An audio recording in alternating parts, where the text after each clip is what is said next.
Hello, I'm Richard Berkeley, and I'd like to talk to you a little bit about public speaking. I know what you're going to say. We've done presentation courses, we know everything, but a lot of these courses are quite complicated.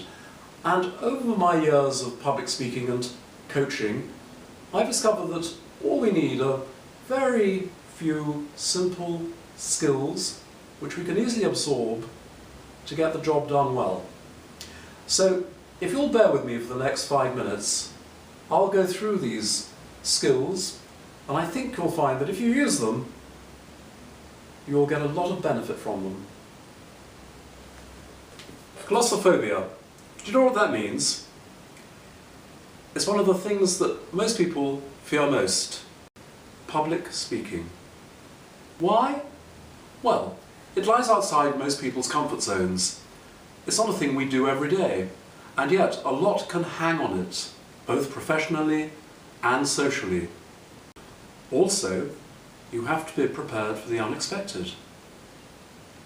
And by this I don't just mean being squeezed for time, or difficult questions, but technology not working, those slides that we spent so long preparing, just not being there. You might also not feel terribly well. Stage fright, the fear of performing, is usually caused through a lack of experience. This is true of almost everything we do, so it's not surprising. Most of us are instinctively cautious about new things, and if the first try is a bad experience, well, then we don't want to repeat it. But unfortunately, with public speaking, in most jobs, that's exactly what we have to do. Repeat it. The first thing to get right is our attitude. Approach matters. If we see a talk or a presentation as an ordeal we have to get through, rather like a school exam, well, then we're already handicapped. The problem becomes almost insurmountable. If, on the other hand, we view a talk as something very positive, something that can show what we can do, something that gives us an opportunity to help other people, well then, the possibilities are limitless. It becomes a very positive and valuable experience. Think about it. A talk is a great PR opportunity. When I did my first TEDx talk, the audience were mainly techno people and geeks, people I'd never usually come across. When I met them afterwards, I was really surprised that I'd made a very strong impression on them. I'd achieved instant status. Going back to the exam idea, we must remember that when we're in front of an audience, we really are there to help. We're giving a message to the audience from which the audience is going to benefit. Actually, this is true whatever the subject. Even if the news is bad, it can be helpful. It must be helpful.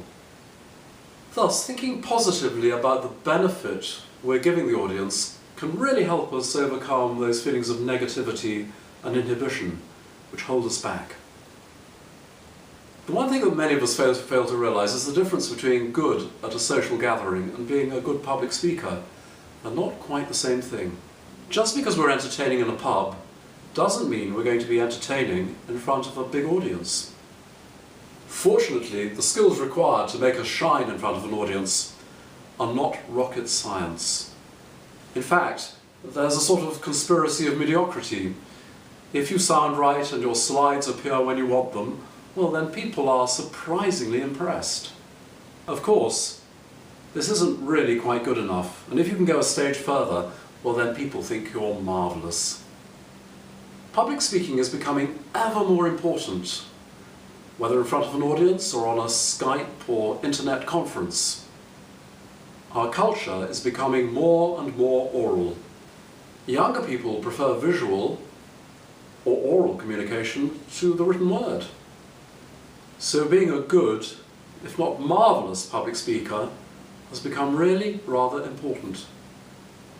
Surprisingly, very often people fail to work out what it is they're actually trying to achieve from a talk.